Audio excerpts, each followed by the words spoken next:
नमस्कार। प्रादेशिक समाचार के साथ मैं ज्ञानेश्वर प्रसाद श्रीवास्तव। प्रधानमंत्री नरेंद्र मोदी ने कहा है कि आज देश का कोना कोना विकसित भारत तथा आत्मनिर्भरता की भावना के कारण आत्मविश्वास से सराबोर है। आज मन की बात कार्यक्रम की 108वीं कड़ी में उन्होंने देशवासियों से इस भावना को वर्ष 2024 में भी बनाए रखने की अपील की। श्री मोदी ने कहा कि दीपावली पर रिकॉर्ड कारोबार ने सिद्ध कर दिया है कि हर भारतीय वोकल फॉर लोकल के मंत्र को महत्व है। प्रधानमंत्री ने कहा कि इस वर्ष विभिन्न खेलों में भारतीय खिलाड़ियों ने जबरदस्त प्रदर्शन किया है। इन खिलाड़ियों ने एशियाई खेलों में 107 और एशियाई पैरा गेम्स में 111 पदक जीते हैं। उन्होंने कहा कि जब भारत विकसित होगा, इसका सबसे अधिक लाभ युवाओं को ही होगा, लेकिन युवाओं को इसका लाभ तब और ज्यादा होगा जब वे फिट होंगे। केंद्रीय वित्त मंत्री निर्मला सीतारमण ने कहा कि एक मजबूत वित्तीय व्यवस्था के लिए बैंकों, सुरक्षा एजेंसियों, नियामक संस्थाओं और तकनीकी विशेषज्ञों के साथ तालमेल जरूरी है। कल नई दिल्ली में सरकारी बैंकों के साथ एक समीक्षा बैठक में उन्होंने राष्ट्रीय परिसंपत्ति पुनर्निर्माण कंपनी और सरकारी बैंकों को मिलकर काम करने के निर्देश दिए ताकि स्ट्रेस्ड अकाउंट के मामले में तेजी से निर्णय लिया जा सके। मुख्यमंत्री हेमंत सोरेन द्वारा कमीशन बढ़ाने की घोषणा के बाद भी राज्य भर के पीडीएस डीलरों ने कल से हड़ताल पर जाने की घोषणा की है। Fair price dealer association Ranchi के अध्यक्ष ज्ञानदेव झा ने आज बताया कि ठोस कार्रवाई के बाद ही हड़ताल खत्म होगी। उनकी मुख्य मांगों में कमीशन राशि प्रति किलो 1 रुपये से बढ़ाकर 3 रुपये करने, अनुकंपा पर पीडीएस दुकान देने, पीएम गरीब कल्याण योजना के तहत बांटे गए 13 माह के राशन का कमीशन देने की मांग शामिल है।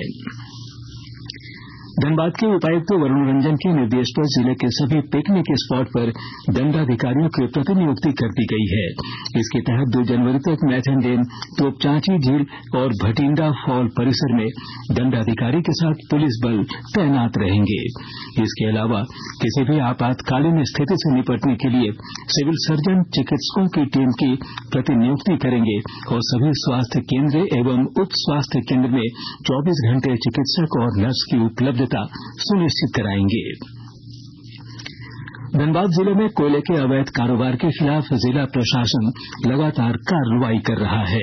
पिछले 1 सप्ताह में अब तक कोयला लदे 75 वाहन पकड़े गए हैं।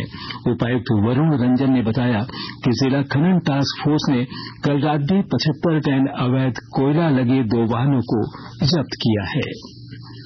दुमका के पुलिस अधीक्षक पीताम्बर सिंह खेरवार ने आम लोगों से शांतिपूर्वक और बिना दूसरों को परेशान करते हुए नए साल का स्वागत करने की अपील की है। उन्होंने कहा कि नए साल के पहले दिन सादे लिबास में पुलिसकर्मी प्रमुख पर्यटन स्थलों पर तैनात रहेंगे और हंगामा करने वालों पर नजर रखेंगे।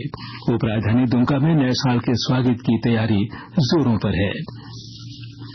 राजधानी रांची समेत राज्य के कई हिस्सों में आज सुबह कोहरा छाया रहा।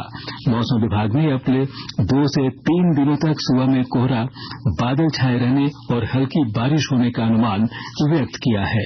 विभाग के अनुसार इस दौरान न्यूनतम तापमान में कमी आएगी।